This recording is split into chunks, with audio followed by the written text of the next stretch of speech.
Alam mo ba, kapag summer na sa Pilipinas, karamihan sa atin iniisip agad magpunta sa malalayong beach tulad ng Boracay o Palawan para lang makaranas ng perfect summer getaway.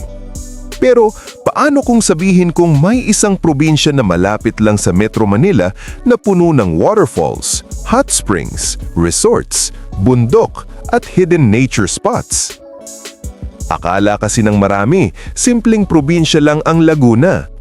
Isang lugar na dinadaanan lang kapag may outing o family trip. Sa video na ito, dadalhin kita sa top 11 pinakamagagandang summer spots sa Laguna na dapat mong bisitahin ngayong tag-init. Pero bago yan, huwag kalimutang mag-like, mag-comment at mag-subscribe para sa mas marami pang travel guides at exciting destinations dito sa Pilipinas. Handa ka na ba? Simulan na natin! Top 11. Taytay. Ang Taytay Falls na matatagpuan sa Mahayhay ay isa sa pinaka-accessible waterfall sa Laguna na halos walang trekking na kailangan. Kilala ito sa malamig at malinaw nitong tubig na diretsong bumabagsak mula sa bundok ng Sierra Madre. Perfect ito sa mga gustong makaranas ng waterfall adventure na hindi gaanong nakakapagod. Isa rin ito sa pinaka-family-friendly waterfalls destinations sa probinsya. Alam mo ba, tinatawag din ang Taytay Falls na Imelda Falls bilang parangal kay dating First Lady Imelda Marcos na bumisita rito noon. Top 10. Pagsanghan Falls.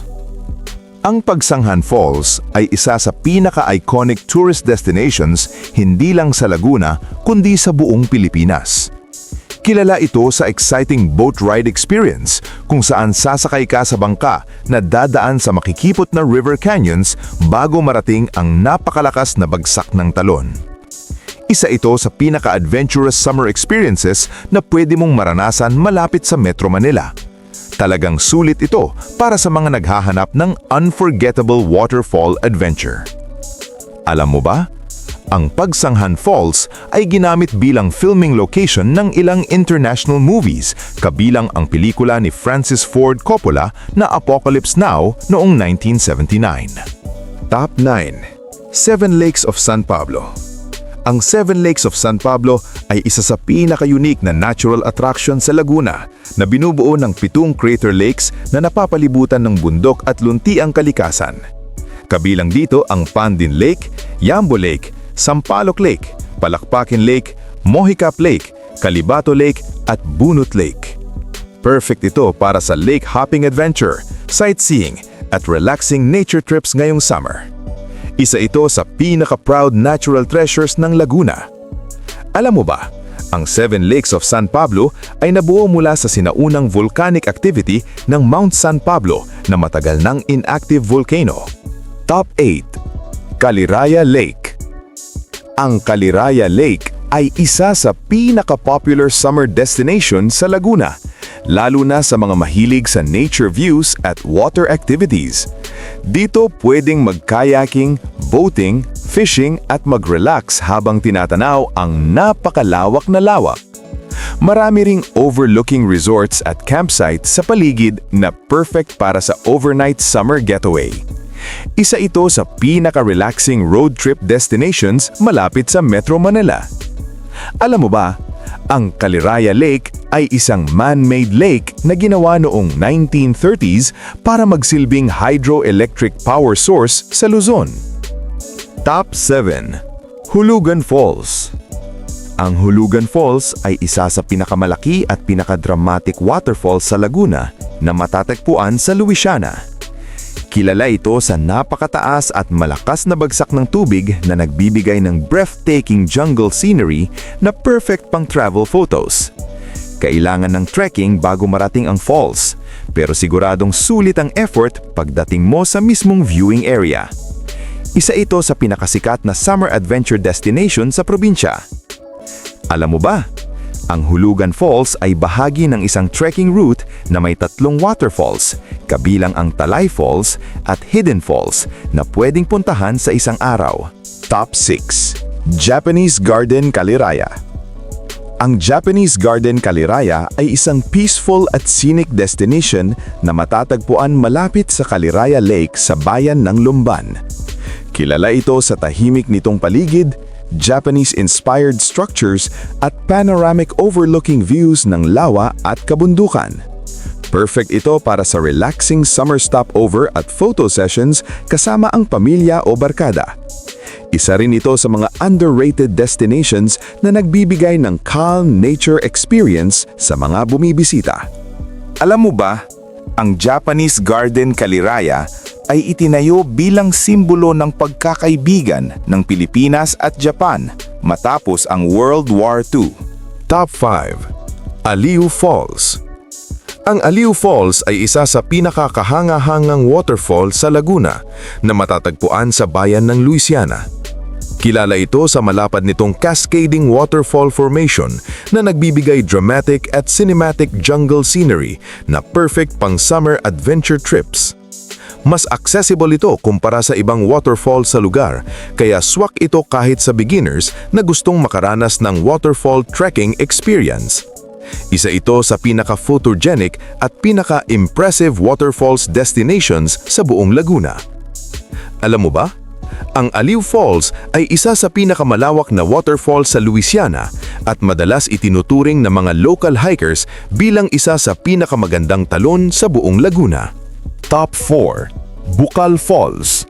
Ang Bukal Falls ay isang napakagandang two-level waterfall na matatagpuan sa bayan ng Luisiana na kilala bilang Waterfall Capital of Laguna. Malakas ang agos ng tubig nito kaya napaka-refreshing maligo lalo na tuwing summer. Kailangan ng maikling trekking bago marating ang falls pero sulit ang ganda ng tanawin pagdating mo roon. Perfect ito sa mga mahilig sa nature adventure at waterfall hopping trips. Alam mo ba, ang Luisiana ay tinatawag na Waterfall Capital of Laguna dahil mayroon itong higit 10 waterfalls na pwedeng tuklasin sa loob lamang ng bayan. Top 3. Bato Spring Resort. Ang Bato Spring Resort ay isa sa mga pinakakilalang cold spring resort sa San Pablo City na perfect puntahan tuwing summer. Kilala ito sa malinaw at malamig nitong natural spring water na talagang nakaka-refresh kahit tanghaling tapat. May malalawak itong swimming pools, cottages at picnic areas na swak para sa barkada at family outings. Madali rin itong puntahan kaya isa ito sa mga favorite quick summer getaway sa Laguna. Alam mo ba, ang tubig sa Bato Spring Resort ay galing mismo sa natural underground spring kaya nananatiling presko at malamig kahit sobrang init ng panahon. Top 2. Hidden Valley Springs. Ang Hidden Valley Springs ay isang tropical rainforest paradise na matatagpuan sa pagitan ng Mount Makiling at Mount Banahaw. Kilala ito sa natural hot and cold spring pools na napapalibutan ng makakapal na halaman at kakaibang rock formations. May nature trails, picnic grounds at relaxing lagoons na nagbibigay ng kakaibang jungle experience sa mga bisita. Isa ito sa pinaka-unique nature resorts na pwedeng puntahan sa Laguna ngayong summer. Alam mo ba? Ang Hidden Valley Springs ay matatagpuan sa isang protected forest area na nabuo mula sa sinaunang volcanic activity ng Mount Makiling. Top 1. Dalitiwan Resort. Ang Dalitiwan Resort ay isa sa mga pinakapreskong nature resorts sa Mahayhay na kilala sa malamig nitong spring-fed river pools na nanggagaling sa paanan mismo ng Mount Banahaw. Napapalibutan ito ng makakapal na puno at natural forest environment kaya perfect itong puntahan tuwing summer para sa relaxing at refreshing swimming experience. May cottages at picnic areas din dito na swak para sa barkada at family outings. Isa ito sa mga underrated pero sulit bisitahin na summer destinations sa Laguna. Alam mo ba, ang tubig sa Dalitiwan Resort ay nanggagaling sa Mount Banahaw Watershed na kilala bilang isa sa pinakamalinis na natural water sources sa Laguna. At ayan na nga, ang top 11 pinakamagagandang summer spots sa Laguna na dapat mong bisitahin ngayong tag-init, na siguradong magbibigay sa iyo ng ideya kung saan ang susunod mong summer getaway malapit lang sa Metro Manila. Ikaw, kabida, Alin sa mga summer destinations na ito sa Laguna ang pinakagusto mong puntahan? At may alam ka pa bang ibang hidden summer spots sa Laguna na dapat naming maisama sa susunod na video? I-comment mo na sa baba ang iyong sagot. Tandaan, hindi mo na kailangang bumiyahe ng malayo para lang makahanap ng magagandang summer destinations. Minsan, ang hinahanap nating adventure ay mas malapit kesa sa inaakala natin. At ang Laguna ay isa sa mga patunay na napakarami pang nakatagong paraiso dito mismo sa Pilipinas. At kung nagustuhan mo ang video na ito, huwag kalimutang mag-like, mag-share at mag-subscribe para sa mas marami pang travel guides at amazing Philippine destinations na pwede mong idagdag sa iyong travel bucket list. Maraming salamat sa panonood.